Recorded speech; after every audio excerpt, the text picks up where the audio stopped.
नमस्कार दोस्तों, स्वागत है मेरे YouTube चैनल कुमार हिंदी कहानियाँ में। दोस्तों, आज हम सुनेंगे कहानी न्याय। मम्मी, सालू के पापा का फ़ोन आया था। उसकी मम्मी की तबीयत अचानक ख़राब हो गई है। हॉस्पिटल लेकर गए हैं। मैं और सालू निकल रहे हैं। अभी सालू तैयार हो रही है, तब तक दीदी आप केवल रोटियां सेक दीजिए। उसने सुबह से कुछ नहीं खाया है, थोड़ा खा लेगी तो अच्छा रहेगा।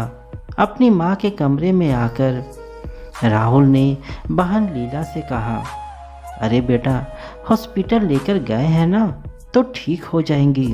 तुम लोगों को जाने की क्या ज़रूरत है? और वैसे भी तुझे तो पता है उसकी मम्मी की तबीयत तो अब ख़राब हुई है, लेकिन मेरी ऑपरेशन को भी ज़्यादा वक्त नहीं हुआ है। अगर वो चली जाएगी तो फिर यहाँ कौन संभालेगा? ऊपर से लीला भी आई हुई है। भाई, उसके बिना यहाँ पर तो मैनेज नहीं हो पाएगा, इसलिए फ़िलहाल रहने दो। इतनी भी ज़रूरत नहीं है जाने की। अपना और अपनी बेटी की जिम्मेदारियों से पल्ला झाड़ते हुए सालू की सास प्रेमलता जी ने सालू के मायके जाने पर विराम लगाना चाहा। दूसरी तरफ अंदर तैयार होती सालू के कानों में जब यह शब्द पड़े तो ऐसा लगा जैसे किसी ने इसके कानों में गर्म शीशा घोल दिया हो। ऐसा कैसे हो सकता है? जब मेरी माँ अस्पताल में भर्ती है तब मुझे जाने से कोई कैसे रोक सकता है? कोई कैसे एक बीमार माँ से मिलने के लिए उसकी बेटी को रोक सकता है? सिर्फ इसलिए कि उसकी सास का ऑपरेशन को 20 दिन हुए हैं और उसकी ननद मायके घूमने आई है। यह कैसा न्याय है? लेकिन इस बार मुझे आवाज़ उठानी ही पड़ेगी, क्योंकि इस बार बात मेरी माँ की तबीयत की है। बस यही सोचकर वह भी अपनी सास के कमरे में आ गई, लेकिन वह कुछ कहती इससे पहले ही उनका बेटा उन्हें समझाने की कोशिश कर रहा था। माँ, यह कैसी बातें कर रही हो? सालू की माँ की तबीयत खराब है, वह हॉस्पिटल में है। क्या ऐसे में एक बेटी को अपनी माँ से मिलने की इजाज़त भी नहीं है? तो फिर तुम्हारे ऑपरेशन के बाद दीदी यहाँ क्यों आई हुई है? जब दीदी अपनी बीमार माँ से मिलने आ सकती है तो फिर सालू क्यों नहीं जा सकती? राहुल ने माँ को समझाने की कोशिश की। वाह बेटा, अपनी बीवी के लिए तू हमसे लड़ने आ गया, और तेरी इकलौती बहन जब मायके आई है तो उसे भी तूने ताना दे दिया। सही है बेटा, सही शिक्षा मिल रही है तुझे, सही पढ़ा रही है तेरी बीवी तुझे। प्रेमलता जी ने गुस्से में कहा, माफ़ कीजिएगा मम्मी जी, लेकिन ना मुझे कुछ पढ़ाने की ज़रूरत है और ना ही मैंने कुछ पढ़ाया है। जो सच है वो वही कह रहे हैं। और रही बात मेरे जाने की, तो मैं तो जाऊंगी, मुझे कोई नहीं रोक सकता। और हाँ, जो आप कह रही हैं ना कि आपकी सेवा कौन करेगा, तो दीदी है ना, वह करेंगी आपकी सेवा। जब मैं अपनी माँ के पास उनकी सेवा करने जा सकती हूँ तो फिर क्या दीदी इतनी भी नहीं कर सकती?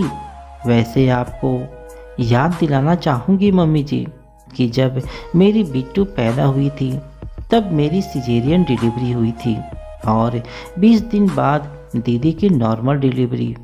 तब आप अपनी ऑपरेशन वाली बहू को छोड़कर अपनी बेटी के पास उनकी सेवा के लिए चली गई थी, जबकि उनके ससुराल में उनकी सास, ननद सब मौजूद हैं। भरा पूरा परिवार है, लेकिन फिर भी आपको लग रहा था कि आपकी बेटी की सेवा अच्छे तरीके से नहीं होगी, इसलिए आप चली गई थी। तब तो आपने मेरे बारे में नहीं सोचा था। 20 दिन भी नहीं हुए थे मेरे ऑपरेशन को और घर का पूरा काम कर रही थी। मैं बच्चों को भी संभालती थी। इतनी छोटी बच्ची को नहलाना, मालिश करना, उसके सारे काम करना, सब कुछ किया है मैंने। और जल्दी जल्दी सारा काम करने की वजह से मेरे शरीर को कितना नुकसान हुआ है, यह मैं ही जानती हूँ, लेकिन इन सब बातों से आपको कोई फ़र्क नहीं पड़ता था। तो फिर जब मेरी बारी आई है तो आप पीछे क्यों हट रही हैं? और वैसे भी आप दीदी की सेवा करने गई थी ना, तो अब दीदी ही आपकी सेवा करेंगी। भला यह क्या बात हुई भाभी? मैंने थोड़ी ना कहा था माँ को कि आओ आकर मेरी सेवा करो। और वैसे भी कौन सा वह मेरी सेवा कर भी रही थी? भरा पूरा ससुराल है मेरा, उन्होंने किया ही क्या था, तो अब मैं भी क्यों करूं? आप जाओ या ना जाओ अपने मायके, लेकिन मैं तो चली अपने ससुराल। मैं नहीं करने वाली यहाँ पर रहकर मम्मी की सेवा। वैसे भी 20-22 दिन हो चुके हैं ऑपरेशन को।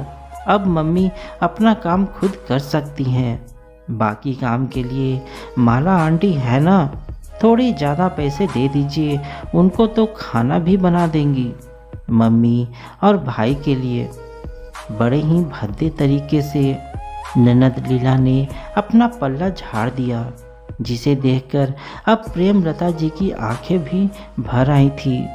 जिस बेटी के लिए बहू को छोड़कर गई थी, आज वही बेटी मुश्किल समय में ज़रूरत पड़ने पर इस तरीके का व्यवहार कर रही थी। बहू तू चली जा, तेरा वहाँ जाना ज़रूरी है। मुझे 20-22 दिन हो चुके हैं, मैं अपना काम कर लूँगी। और सही बात है कि पैसे देकर बाकी का काम भी हो जाएगा। रही बात किसी अपने के पास होने की, तो जब मुसीबत में मेरी अपनी बेटी ने पल्ला झाड़ लिया, तो फिर तुम्हें मैं कुछ कह भी नहीं सकती। बल्कि तुमसे इतना ज़रूर कहूँगी कि माता पिता से बढ़कर कोई नहीं होता। जाओ तुम उनके प्रति अपने फर्ज को निभाओ। कहीं ऐसा ना हो कि आज लीला ने शर्मिंदा करके मुझे दर्द दिया है। दिल के किसी कोने में वही दर्द समधन जी को भी ना सहना पड़े, इसलिए तुम जा सकती हो। आंसू भरी आंखों से प्रेमलता जी ने कहा, अरे लीला, अब तो जरा सा शर्म करो। मैं तो यह बात पहले से ही जानता था कि तुम मुसीबत में काम आने वालों में से नहीं हो, लेकिन सोचा था कि अपनी भाभी की ना सही, कम से कम तुम माँ की तो सही होगी। लेकिन नहीं, तुमसे तो यह उम्मीद करना ही बेकार है। मैं जा रहा हूँ सालू को लेकर, और जाते जाते माला आंटी को कह देंगे, वह पैसे लेकर थोड़ा और काम कर देंगी, और कल सुबह की तेरी भी टिकट बनवा दूंगा। इतना सुनने पर भी लीला को जरा भी शर्म नहीं आई और वह अपने फैसले पर अड़ी रही।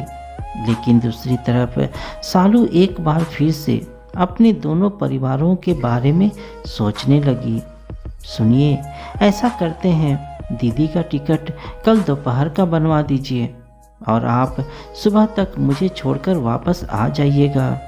अगर मेरी माँ को मेरी वहाँ ज़रूरत है, तो यहाँ पर मम्मी जी को भी आपकी ज़रूरत है। इसलिए बेहतर यही होगा कि हम दोनों ही अपने अपने फ़र्ज निभाएं, बाकी जिसकी जो मर्जी।